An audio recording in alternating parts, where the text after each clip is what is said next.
Mhm. Well, I just want to say thank you to Andrea and Cheryl for telling me about you and for inviting me. Um, and what I've done is basically just recorded a visual presentation that's about 15 minutes long, and then I've left the rest of the time for just free form questions, conversation. Because I was told that's kind of how you folks roll. So, and I like that too. So, so I'll just start the presentation here. Hello, everybody, and welcome to the presentation for holistic education on embracing the spiritual practices of children and families. I know a lot of intimate and personal stories that belong to the hundreds of families I've worked with, but I don't have permission to tell those stories. What I can do here in this presentation is to share my own story and my own experience. You can see here, these are pictures of me when I was younger and my family and friends. I was born in an extremely culturally diverse neighborhood in Vancouver, Canada, on the traditional territory of the Musqueam Nation. My ancestors are from all around the Mediterranean Sea, the United Kingdom, Eastern Europe, Western and Northern Africa. My parents were both born in Portugal, and Portuguese is my first language. I currently live with my partner, Michelle, in Calgary, Canada, in the traditional Treaty 7 territory of the Blackfoot Confederacy, the Tsuut'ina Nation, Métis Region 3, and the Stoney Nakoda Nation.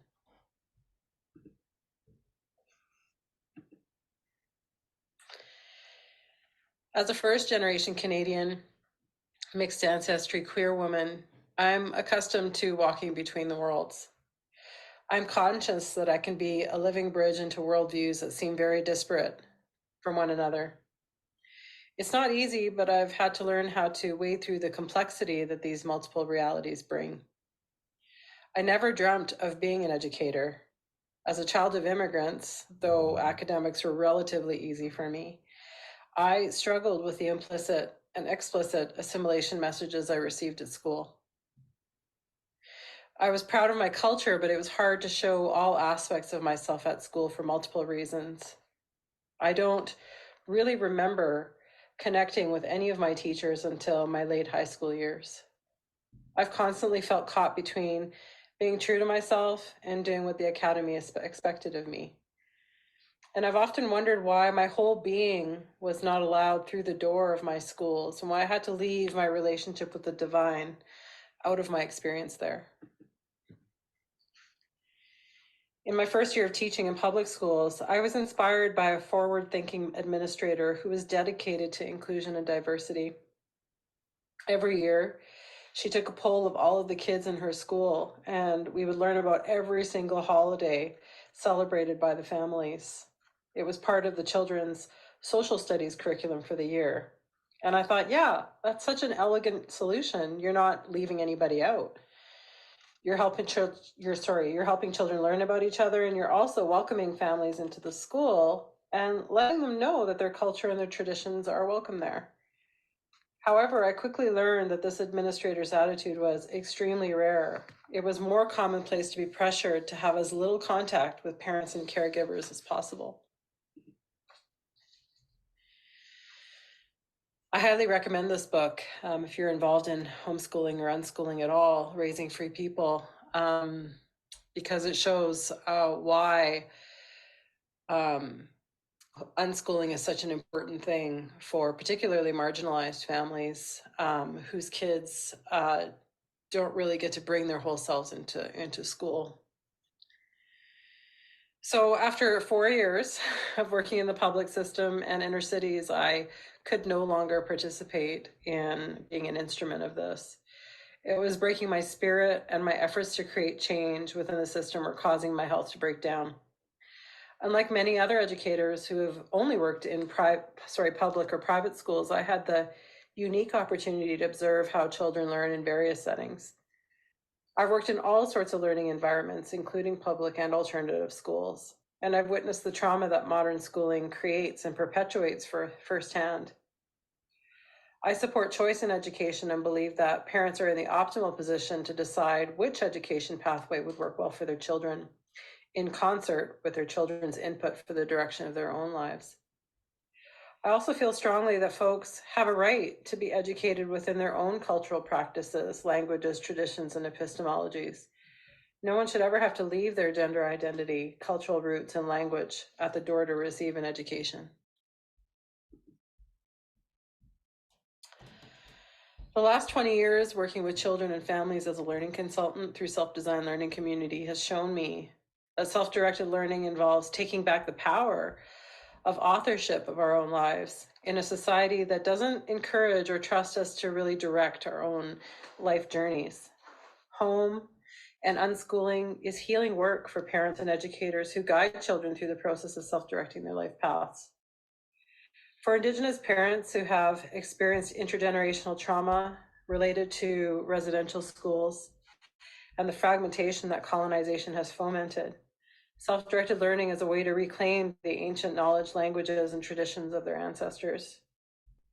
These parents acknowledge how blessed they are to be able to raise their children for the first time in generations and fight to keep their children out of the foster care system. I've learned a lot about complex dynamics of families and social systems from doing intimate hands-on work with children, families, and other educators, as well as by being a foster parent myself. This is holistic work that includes the spiritual aspect of children's lives.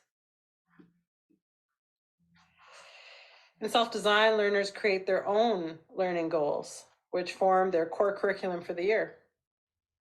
Families and children choose the learning consultants they want to work with based on information shared by the LC's biography. I began sharing my own learning plan with learners as a way of modeling two things. One, that learning is lifelong, even adults continue to learn new things.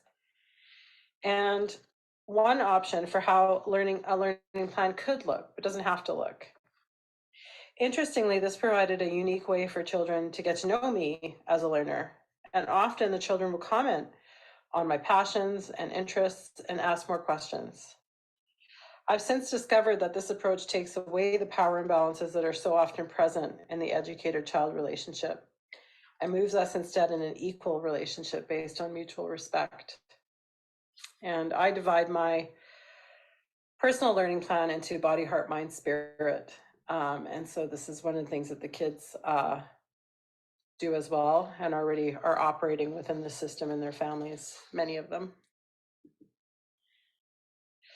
So over the years, I've discovered a further niche amongst families that I've been able to lend my experience and passion to. The important role of spirituality in a holistic education. I understand that spirituality and culture are often inseparable. My own spirituality has been a central aspect of my education my whole life. I remember the many lessons my grandma of Amadia taught me about the aspects of my life, of life that my ancestors valued. Even though I grew up Catholic, and Vomidia made sure I was connected to the spiritual aspect of life. Like all children, I've taken the values from my culture that resonate with me and left behind others that don't. Among those that remain into adulthood are inclusion, community service, hospitality, open-mindedness, and open-heartedness. Today, I'm a shamanic practitioner and a practicing druid. And because these earth-based spiritual practices form the center of my life, and I'm very involved in community ceremony and activist and advocate practices, I felt I had to include these in my own learning plan as an honest expression of who I am. And part of this really is putting a huge thank you out to all of the Indigenous nations and peoples, elders, educators that I've worked with over the years and done ceremony with over the years. Indigenous, this is a really great example actually of how you can't separate spirituality from someone's culture. You know, many Indigenous people use the medicine wheel here in North America. They look different, they have different kind of teachings around them, but this is the Anishinaabe wheel, and you can see that they value, you know, all these different aspects of being human, the emotions, the mind, the physical body, and also the spirit, your essence, And so the medicine wheel guides all of the teachings within Indigenous traditions here in North America. And I just want to read a little bit about Indigenous ways of knowing from Margaret Kovach, who is a Indigenous scholar from Manitoba here in Canada. Knowledge comes from multiple sources, such as humans, animals, birds, fish, insects, the earth, land, sky, and spirit. Indigenous epistemologies are not human-centric, meaning that all species, not solely the human species, are sources of knowledge. Neither is knowledge limited solely to cognitive reasoning. Knowledge arises from the intellectual realm of the mind, the affective domain of the heart, the kinetic domain of the body, and the spiritual domain of the soul. Knowledge is cognitive, embodied, instinctual, and spiritual. In my case, if I hadn't started participating in Indigenous ceremonies when I was in my 20s, I wouldn't be here doing this graduate work or sharing this presentation with you today. When I was 21, I experienced a life-changing event that was not of my choosing. I struggled to make sense of this event and the cascade of traumatic memories it brought forth for much of my 20s. Near the end of my third decade on Earth, I was seriously considering taking my life. I just couldn't handle the emotional pain and suffering any longer. I'd seen psychologists, I'd taken medications they prescribed for me, but I kept sinking deeper into depression and despair. Psychologists couldn't help me understand what I was experiencing because they were operating within their worldview and they were unwilling to step into mine. It wasn't until I started participating in ceremony with Indigenous peoples and other earth-based spiritual practitioners that my experiences became validated. I started to understand that I wasn't crazy, defective, or broken. I was just healing from lifetimes worth of trauma, mine and those of my ancestors. Mystical experiences I'd had since childhood were also framed as gifts, and I was taught how to use them to support my healing. I can't tell you what a relief it was to have spirit acknowledged as an integral aspect of my inner being and to be treated as a whole person, body, heart, mind, and spirit. This is what had been missing from the mainstream help and education that I'd been involved in. Participating in earth-based ceremonies is a passion. I've worked with many Indigenous elders from various nations in both Canada and the US. I'm also a member of the Order of Bards, Obeats, and Druids, an organization connected to the shamanic traditions of my blood ancestors in Europe.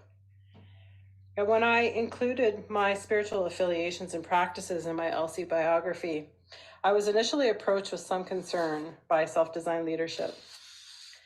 As a ministry-funded school, self-design is a secular organization, and I understood the worry. I also know that many people, myself included, have experienced religious trauma and wanted to care for that. I explained the reason I was forthcoming about this aspect of my life and reinforced that I had no desire to try to convert families to my spiritual beliefs. Ultimately, we wouldn't expect children not to add their spiritual passions to their learning plan, and so educators should also be encouraged to do so. This seemed to satisfy the leadership team, and my biography was published. Much to my surprise, when I met the new families who selected me as their LC, a large number of them were Indigenous or families with earth-based practices that were important to them. Interestingly, Christian, Sikh, and Muslim families who also saw their children's spiritual growth as being essential in their education also signed up to work with me. And when I asked families why they chose me, they all said the same thing. You validate the importance of spirituality in our lives, and you allow us to bring that into our learning conversations. Noticing that there was a gap in my own shamanic community where children were not invited to do ceremony with adults, I decided to begin offering in-person ceremonies for families. The response to these was overwhelming, and in 2012, my co-authors and I released a self-published book of earth-based ceremonies for children that could be done alongside adults. The following is an excerpt from the book. With a growing secularization of society in the 20th century, mainstream Western culture gained more freedom and spiritual discovery and expression. Unfortunately, some of us also lost our conscious tie with the sacred, both inside and outside of us. This has created a generation of kids who seem to feel in limbo. Many want to walk their spiritual paths and make a difference in the world, but don't feel comfortable in either secularization or organized religions. We find that many kids have instinctively discovered a relationship with the cosmos and nature in a way, in a consistent way through spending time outdoors. And this is just a bit of a synopsis of the book. And it's available on my website, but all the proceeds go to the Indian Residential School Survivors Society. So I received my master's degree through Antioch University in 2022, which included utilizing Indigenous research methods as the basis for my graduate work. The question I explored involved utilizing my own ancestors' Indigenous epistemologies. So ceremony, dance, drumming, storytelling, song, and poetry to support the healing of collective, historical, and intergenerational trauma in the modern world. In this work, I go into a lot more detail about why spiritual practices are vital to living a whole and holistic life, and that can also be found on my website for free. Thanks for listening to my presentation, and I welcome any questions, comments, and conversation. Well, one thing that I'm kind of curious of is of what are some of these ceremonies that you've developed for children? And Andrea and I have our small school out here that we started a year and a half ago, and it's a really important part of building our school's culture is to develop ceremonies together and rituals together. I'm curious, like, I don't know if there's one or two that you could maybe share of what that looks like. Yeah. Yeah, I can. It's divided into the medicine wheel segments. So there's a segment for the mind. There's a segment for the body. Ceremonies of target. That way of knowing for the spirit and for the heart, and then also for the center for the life force energy. So there are ceremonies really there for the whole being, but there's ceremonies that I noticed being an educator for so many years that kids really needed or the kids really gravitated towards in their lives. I noticed that, for instance, that when pets or loved ones died, kids naturally gravitated to wanting to do some kind of a ceremony or ritual to honor their loved ones, or they wanted some way of continuing that conversation, with their loved ones. And so kids would spontaneously make things like altars, with pictures of their loved ones or animals or their, dog's favorite toy and all these things.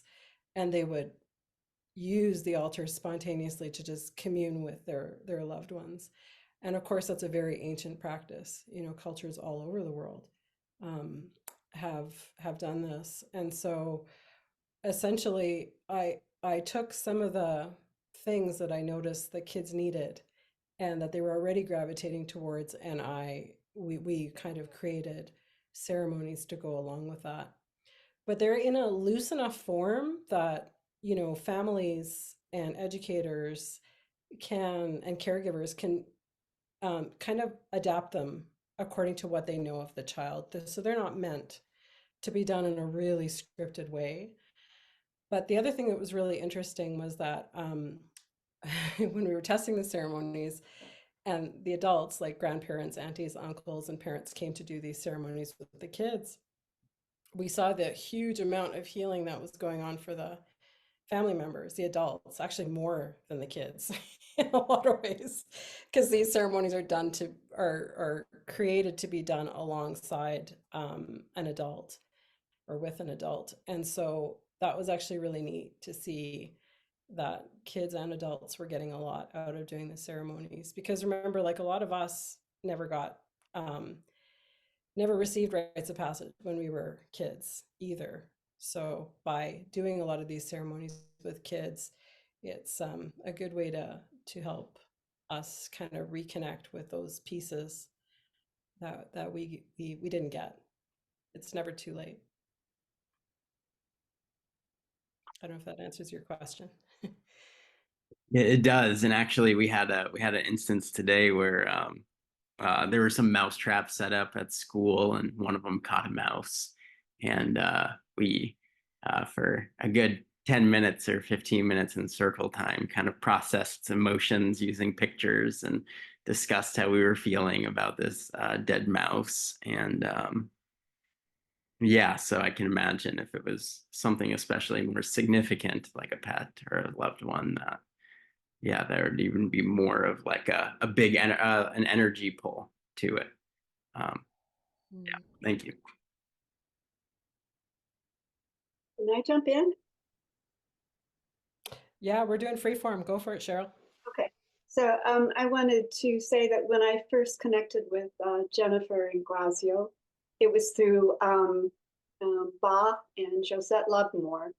So I think you remember those names. Josette has spoken with us. When I connect with Jennifer, I learned from 3 of 4 wisdom sources, which Thomas Berry urges us to learn from. And I know Viola will appreciate this. There's the indigenous wisdom, women's wisdom, and ancient wisdom from ancient cultures. And then we all know who Phil Gang is, I presume. He recently asked us, he asked how teachers might be helped to find their own spirituality in order to nurture it in children. And I find spirituality being tapped when Jennifer guides adult participants to commune with nature and dance, singing, drumming, writing poetry, and inviting in spirits of ancestors and spirits of there's Josette. Hi, Josette. Sorry, I'm late. Thank you for letting me in. And spirits of our favorite animals. And then just following up about ceremonies when someone or something, a pet, has passed. Recently, my grandchildren, who are like 12 and 15, we celebrated just at home the passing of their great grandparents. And we weren't sure how it was going to go. We just did it at the living room or at the dining room table. But there were pictures and some poetry reading and lots of stories. And we kept it really light. And from what I had learned from Jennifer was there are people who, when a loved one has died, they will make a meal for them, their favorite meal, and even set a place at the table for them. We didn't do that, but I told my grandchildren about that was one way that some people celebrated their loved ones who had passed, and they found that very interesting. I think for now I'm done. Thank you. Oh, one other thing. Young Hee was here recently. She was on the Zoom call, wasn't she, Young Hee? There you are, Young Hee. Another thing that I was reminded of, all this reminds me of when you gave your presentation about your love for trees. And it was almost, it was very spiritual. So that's something else I thought of. That's all. Thank you, Cheryl. I appreciate that. I had a very similar thoughts about how could we promote and really nurture and nourish our children's spirituality. in all ways, in the classrooms and at home and also outside. And we, especially for teachers of young children, how we could really focus on, as well as other cognitive, physical, and psychological needs and their development, but at the same time not losing the part of the spiritual part. How can we recognize every time when the opportunities are valuable, and also how we, just like Cheryl mentioned, how teachers can support themselves to be honed into spirituality of themselves, so that we could be more aligned with how we can nurture our children in whole ways, wholeness. So yeah. Jennifer, I'm wondering if you have some suggestions. Cheryl mentioned some, but we just are kind of looking for constantly how we can be reminded with those. I think, Young Hee, that it really depends on the setting that you're working within. I found it quite difficult to do in public schools when I was in public schools as an educator. So, depending on what you do with families and kids as an educator, you're going to have to find your own way to do it. But one of the ways that I found is most accessible is taking kids and adults outdoors a lot more. In earth-based spiritual practices, and a tenet of indigenous traditions is that, you know, the natural world is animate, it's alive, and it's teaching us. And so even just having adults and kids outside and having them notice their senses, like what's happening as they're climbing a tree, you know, what are they smelling, what are they feeling, what are they sensing, what are they hearing, like really engaging that so people can be present in their bodies when they're outdoors. I find that nature is something that transcends, like most of us connect with nature, and connecting with nature is probably one of the easiest ways to reconnect spiritually with consciousness. And it doesn't kind of, if people have religious traditions that preclude them from, say, creating an altar or doing some of these other earth-based practices, that's fine. You know, having people start to connect through nature tends to kind of like wiggle around people's religious beliefs. And even atheists can do that, you know, whether they connect spiritually or not, you know, is they're going to get a benefit from being out in nature and from connecting with their senses. So either way, that's kind of how I do it, and how I circumvent a lot of the tricky conversations that around religious practices that can sometimes be a little bit tricky to talk about in education settings, right? So I hope I answered your question, but there's no one really straightforward way to answer that. Yeah. No, it's really encouraging to hear that, because we that is just one of the things that we wanted to do more, and encourage the teachers to do as much as possible. They can do inside, they can take them outside, so outdoors. And you know, we've been kind of isolated in a way that we're kind of, you know, the physical walls of the schools and also the classrooms, and kind of divided into and fragmented more into and being silent. So how we can take those invisible and visible walls away, so that we can be more connected with each other, and also connected ourselves outdoors. On my favorite trails, there's in the wilderness, there's just an amazing tall, really spirited tree that has it's so tall. I have to bend backward to see the top. And also it comes as a one whole trunk, and then it gets divided into the two, and it goes so tall.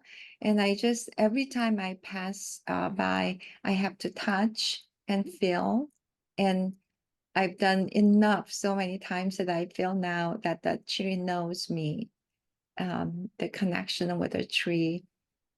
So I don't know what to explain, but there's some deep connections, and I feel comforting in the wilderness when I'm near that tree, and I even named the tree. um, so yeah, I'm trying to do that more for myself, and bring those experiences to my students. But we're talking about, in my case, we're talking about the public school situation. So Yeah, I do have a ceremony to do with a tree in the book, but it wouldn't fly in public school. But another thing I just want to mention, Sanghi, because this is a reality for a lot of educators out there that are in public schools. I taught in inner city schools a lot when I was in public school, and we just brought nature inside. Or like here in Calgary, sometimes it's like 50 below, kids can't be outside, so we can bring nature inside, you know. We had like bins with vermicomposters, we had bugs in our classroom, we had tons of plants. It was like alive, and the kids, it was part of their everyday routines to take care of these critters and the plants and stuff. So there are ways to bring it inside if you really live in an environment where you know you can't be outside as much for whatever reason. And here in Calgary, it's 8 months of the year sometimes that we can't really be outside for any stretch of time, right?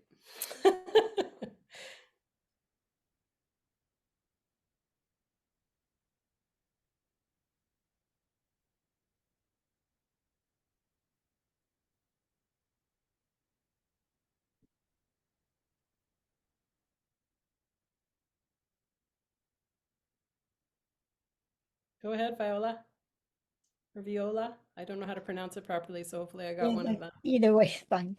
Um, I was just thinking about, you mentioned self-inclusive learning. I mean, self-directed learning. And so it seems to me that all you have to do, that they could write their own curriculum, which I think would be very difficult, under normal circumstances. You can't just let them out and say, okay, write a curriculum, right? But if you let them out to play in the wild or in nature, nature would be their teacher, right?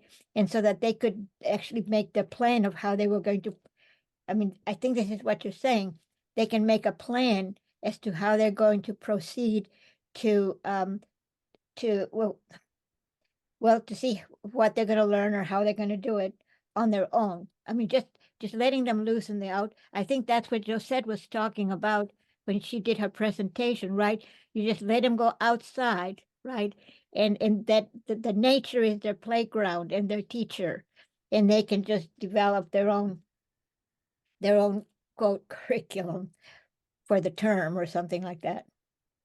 Kind of like project-based learning, right? I mean, I'm trying to understand what you were Yeah, saying.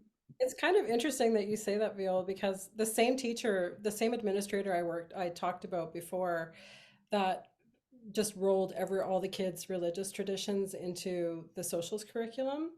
She had a really unique way of handling that, of what you're talking about there. What she did, like even with primary age kids, young kids, she said, "What do you want to focus on this year?" So she made like a massive learning plan with all the kids in her class. They made like a big mind map, and then she fitted into the curriculum. She goes, okay, that's what we're going to do. She knew the curriculum for like grade 3. So she would just pull out all the learning outcomes and link them to what the kids wanted to do. And of course, at that age, kids want to be outside. They want to be playing and doing all these cool things. So that's how she worked it. And so when we ask kids what it is that they want to do, there are still, you will have constraints in public schools, but there's creative ways to kind of work around some of those parameters while still bringing a lot more nature in, and it might look a little bit different depending on the age of the kids or teens that you're working with, but it's definitely doable. I'll just add one more thing, that in my experience, a lot of the teachers I talk with in the holistic education area, I mean, I have this resource center for teachers, right? And teachers come in and they say, well, we can't do that lesson in our, in other words, our principal or our superintendent gives us the curriculum. This is what you're going to teach. But what I say is, have an activity and put it in within that curriculum. Is that what you're saying? Just, it doesn't matter what curriculum you get from upstairs.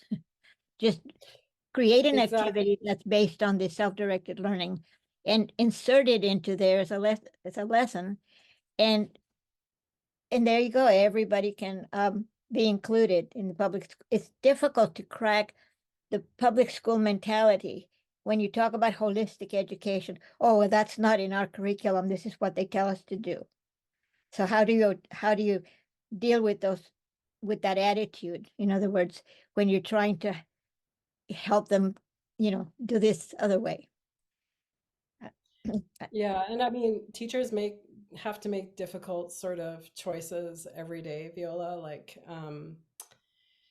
the curriculum's being, for instance, here in Alberta, highly changed to more of a very strong sort of right-wing politics, where the things that they want us to teach kids are very difficult. Like for me as a queer educator, some things that I just cannot, I would not, if I was a public school teacher here, be able to teach that are now in the curriculum here.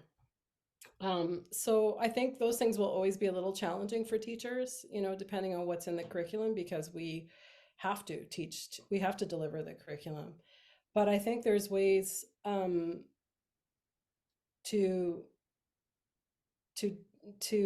play a little bit with the parameters to actually help the kids like do project-based learning and things that they're really interested in within whatever the curricular constraints are. So, but it isn't easy. It is really difficult in public school. And all the teachers I know and educators that are really good at that, who have done a really great job of that, burn out very quickly. A lot of them are on stress leave or those kinds of things. So it takes a tremendous amount of effort, generally, from what I've seen. Yeah. Yeah. Yeah, Jennifer, thank you very much for your powerful presentation. That the power is really coming through. The earth-based and then spirituality being part of it makes it so powerful for everybody. And the teachers who want to include something, if they don't have any experience with the earth-based, they cannot bring it out. So that's the thing. Then being in Japan, I just realized how I'm not sure if it's the right word to use, but the word that came to my mind was castrated. It's the culture, spiritual culture is so much in here. But is it really included, in the public school system? Like a lot of things about animism or Shintoism. Of course, the public school system was separated from the religious context, which is already really clear. But now that also the spirituality part is being taken away, and then that is suffocating the children. And then I just recently learned the free schools or alternative schools are sprouting in Japan like crazy these days. And then the numbers of free schools or alternative schools are more than half of the public schools in Japan now. So I'm surprised to find it out by coming here.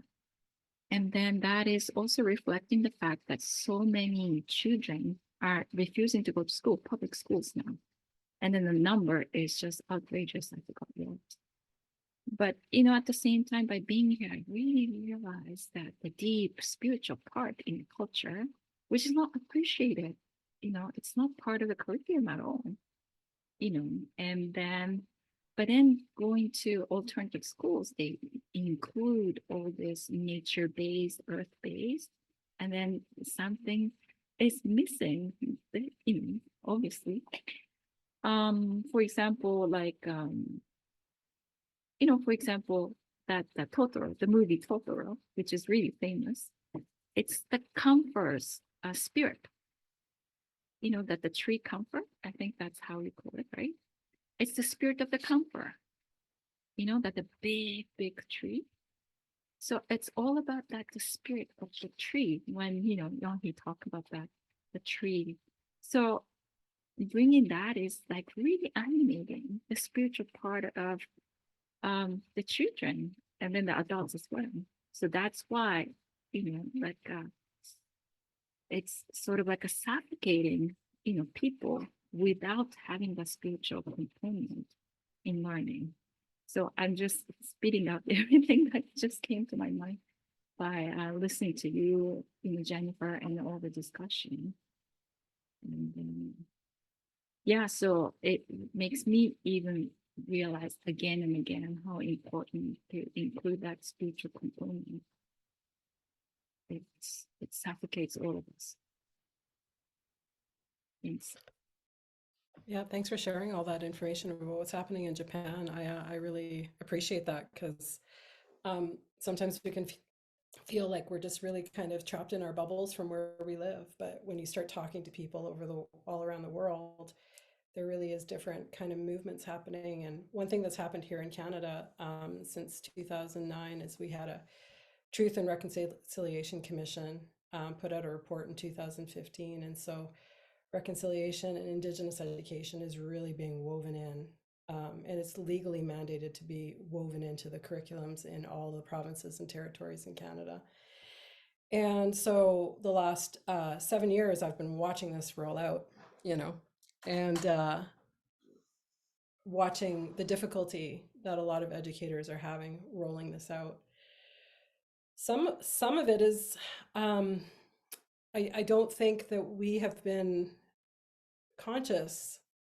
A lot of our curriculums are based in a very on information that comes from a colonial model, and of course our school system itself, the westernized school system, is based on an industrial system, right? So when you combine those two things, the way that teachers are trained to deliver the curriculum is in a very violent way, almost, not because that's the teacher's intention, because I know that that's not teachers' intentions. The vast majority of them love kids and they're doing their work because they love kids.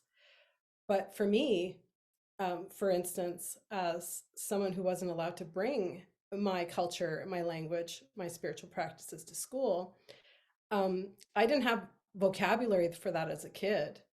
But now as an adult, I've had to do a lot of healing work, unraveling that violence that happens with assimilation.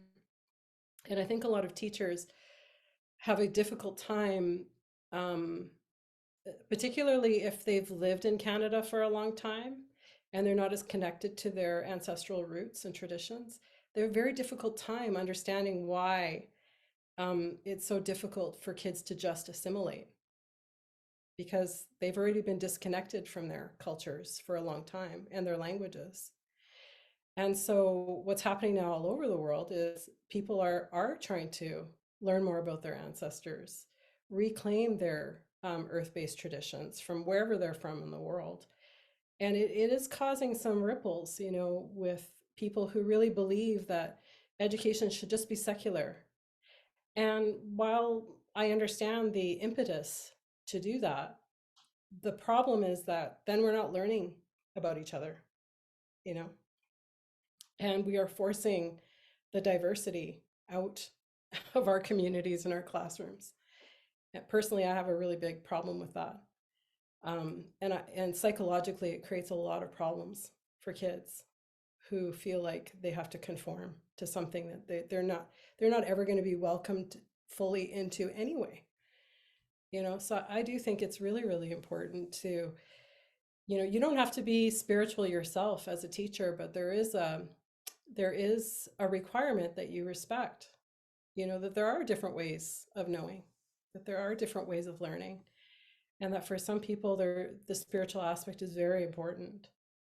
And so finding a way to learn about that as an educator, if you don't understand a child's spiritual or cultural context, ask questions, invite families to your classroom or to your school, start learning about these things, because a lot of the exclusion is based on fear. It's not based on something we actually have to be scared of. A kid that's really grounded in their faith is not going to convert, all of a sudden because they're learning about other faiths, you know. But it does give a chance for kids, particularly, in the what Josette and Bach call the feeling being, and then the ideal being years. It gives them a chance to explore these things, to learn more about the world, to learn more about their peers too, right?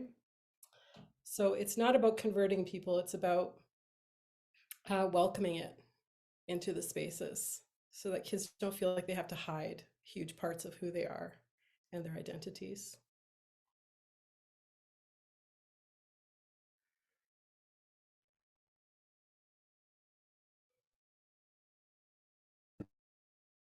Hi, Jen. Hi, everyone. I'm in here in India, and this talk has been so wonderful. Thank you. I'm here and I'm at a yoga ashram, and I'm in the midst of a lot of ritual, a lot of diversity, and there's also even several children that are here, and they're chanting mantras. They're engaged with yoga practices, and some children are here from India and more local, some are here from the US and other places. And it's really beautiful to see this sharing of different cultures and rituals and ideas. And it's one thing that's coming to my mind is, at least in the US, it feels like sometimes we've mentioned this already, there's such a lack of that. And so you've been talking about also families and children who come to school and feel stifled and not able to express themselves and their culture and their spirituality. And then there might also be children who don't have much exposure to that at all, might not be that present in the home. And so I'm also kind of curious about co-creating rituals in the space. And so some children might bring some of their practices from home and having an opportunity to share that. But what that process of co-creating rituals within the community that we've created in our classroom and our environment and our school, and how maybe we can ask questions of the children. And you mentioned, something happens in the child life, some death is there. So that brings up the possibility, okay, well, how do we work with this? And not, at the same time, not negating what rituals might already be there for the child, but also the potential for creating some other ritual, some other way of processing that children might not have access to at home. And if you have any thoughts on maybe, or even stories on how those have arisen in your spaces.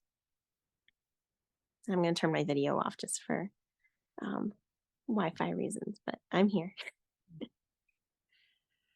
Yeah, again, in public schools is very tricky, because if you do a ritual in a public school,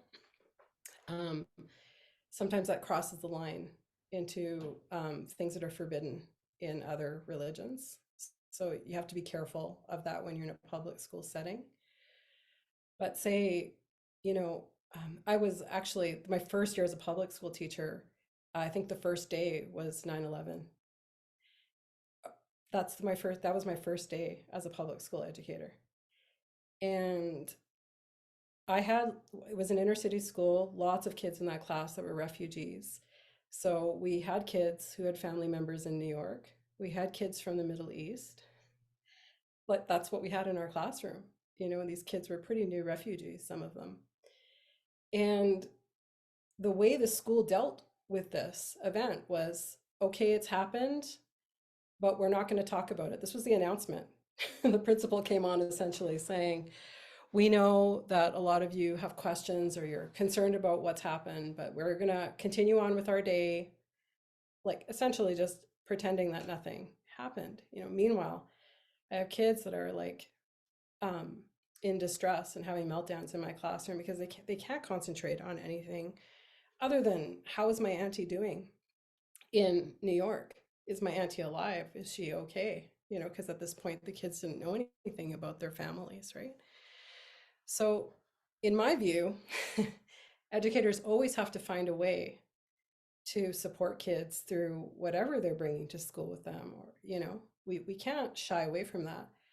But like, say there, in that instance, because I was a fairly new teacher, I wasn't able to really do much that day. But a year later, when kids were still in kindergarten classrooms, were still building up towers with blocks and smashing into them with planes, I was like, what is going on? This is a year later and kids are still trying to process this event, So a year later, we did have a talking circle, discussing the event with kindergartens, and it was a way for kids to just get their feelings and their ideas and their questions out in ways that they had not been permitted to do before.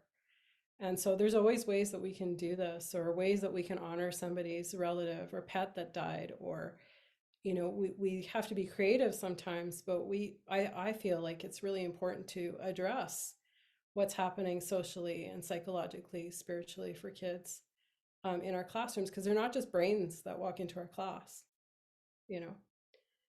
Kids are coming with their own experiences and their own context that we always have to remember. I really appreciate this discussion because I was going to this area, the earthquake hit, to do the workshop for the educators. So it's postponed, obviously, but we are in the middle of discussing whether we should switch to online or do it in person. So I really appreciate this discussion because I heard from this person who is the leader of the community that the kids are doing this earthquake game every day. Like, oh, earthquake hit, shaking. So it's, I guess, natural way of releasing that stress, but then we need to address that in a very delicate way. So I really appreciate this discussion. Thanks.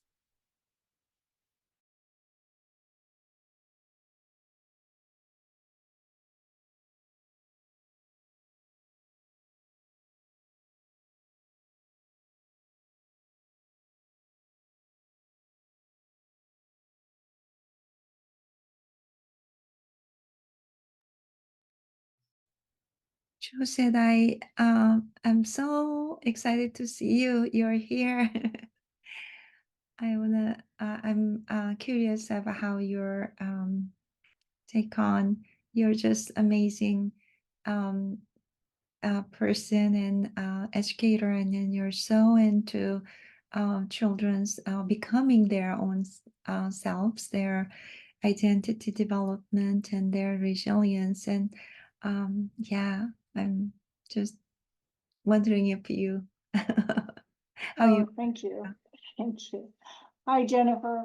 So good to see you. I'm sorry I couldn't get here for your original presentation. I'm sure it was smashingly great. And it would have been good to see that. But yeah, of course, thank you, Kim. There's so many things that could be said that I've been holding back because this is this is Jennifer's presentation, and I could go on for quite some time. But Andrea, I wanted to tell you that I don't know which ashram you're at, but there at Sri Aurobindo's ashram, there is a program they do with children called Awareness Through the Body. And there's a book on that that you can get at Amazon, through Amazon. And it's a fabulous way of engaging children in their bodies to help them connect with their own spiritual nature, because in every age, children express their spiritual natures age appropriately. And that book does it really, really well. So for little kids, sometimes who can't sit or chant or just go along with the program, they had a way of addressing and doing programs for kids that was just amazing.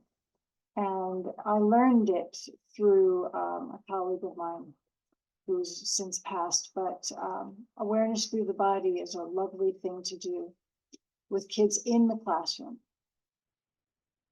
And I agree, Jennifer, that there's so, it takes a special teacher to find the ways to weave in to the curriculum the recognition that, you know, we're all spiritually have a spiritual nature, and to find ways. I love the example you gave of that teacher who asked the students and then found ways to weave into the objectives what the students' aims and goals were. And I love that story. That's a fabulous teacher who made the students feel like it was their plan all along. It was, you know, addressed for them all along.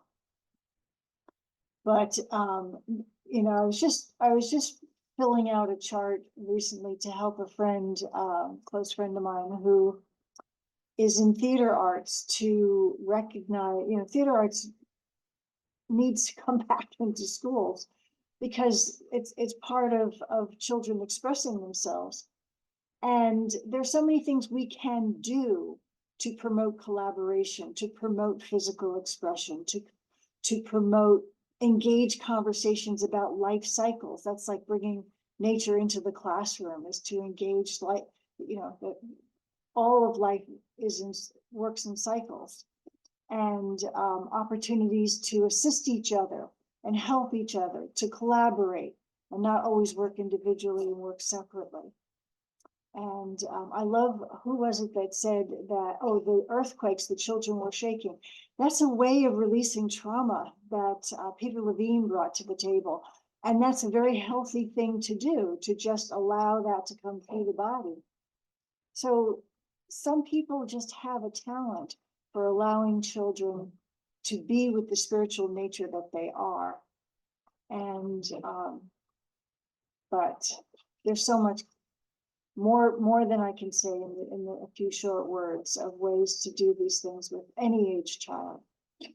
But I love Jennifer going out into nature and bringing kids out there and guiding them through into themselves and into their senses and into their experiences in nature. That's a wonderful opportunity. Thank you. Question about spiritual natures. Can you name them? Do they have names? Like, this child has this spiritual nature and this other child has a different spiritual nature. It's just a question that came to mind, and I don't know. Jennifer, do you want to address that? Cheryl, was that from something that Josette shared about spiritual natures? Just the term spiritual natures. I believe you spoke of it too, Jennifer. Oh, okay. Well, I mean, I don't know how Josette and Ba work with it. When I say spiritual nature, I mean that you know, we're all connected to consciousness of the big C. Our consciousness is connected to that. The world is animate, in my way of seeing what spirituality means. So there's a way to connect people with that, connect people with their essence. But how we do that, and like Josette was saying, different ages, there's different ways to do that. You know, different cultures, there's different ways to do that. You know, and you kind of have to be really conscious of the sentient spaces that you're in and know what's in those spaces, what you can do, what you probably shouldn't do, what will likely backfire. And that just takes practice, you know. I'm committed to that, but it definitely creates, you have to know how to do it in a good way, creative way. Yeah. And atheists will not admit that there is anything spiritual in the world, and a lot of a lot of educators who are atheists have that stance. So they stand really strongly by secularization, but the sad thing is that their kids are not secular, and their kids are not operating within that worldview. So they miss an opportunity to understand their students if they can't step out of their worldview and step into the learner's worldview. So that's really important, even if you are atheist or you don't have a spiritual practice at all. Thank you. Cheryl, I don't think we're looking for differences, I don't know how to say this, but a spiritual nature is a part of it. I mean, we are each like a snowflake in consciousness, an expression of consciousness that is itself unique. So we are that spiritual nature, but we're not looking for the differences. We're looking for a child to just blossom and grow as to who they are. Yeah, in the center of the medicine wheel, that would be the essence. The life force energy relates to the essence of a person's spirit. That's where that would kind of land if you're looking at a medicine wheel. That's beautiful. I love that. Well, it looks like we're a little bit past our time this evening. If anyone has any final comments or thoughts, we just open it up for a brief moment if there are any percolations happening for anyone. I think this is such a beautiful topic, and the more we can talk about it, the more people would listen and hear, create more opportunities to share. Yeah, I think we, tend to shy away and not to talk about things. But I think we need like take courage to speak up. How important it is to recognize, to nourish, and to protect our children and their spiritual journey. I think the teacher education programs are not really paying attention in that aspect. They're much more kind of teaching the new teachers about the curriculum development and how to build a curriculum, how to teach, and the pedagogy is very important for them. And also, I think there are newer kind of materials out there, newer trainings. Like, for example, recently in Oregon, there's like a pyramid model that people are getting trained, and they're bringing tools to homes and practices, which is another way of kind of focusing on children's behaviors rather than spirituality, rather than the inner quality and the essence, the goodness that the children bring. So I think we're kind of taking one step forward and two steps back in education. So yeah, what a beautiful topic. Thank you, Jennifer. And thank you, Andrea and Camden. Thank you. Thank you. Thank you. Thank you so much. Thanks, Jennifer. Safe Bye. travels, Andrea. Thank you. And everyone. Thank you. Thank you. Bye. Bye.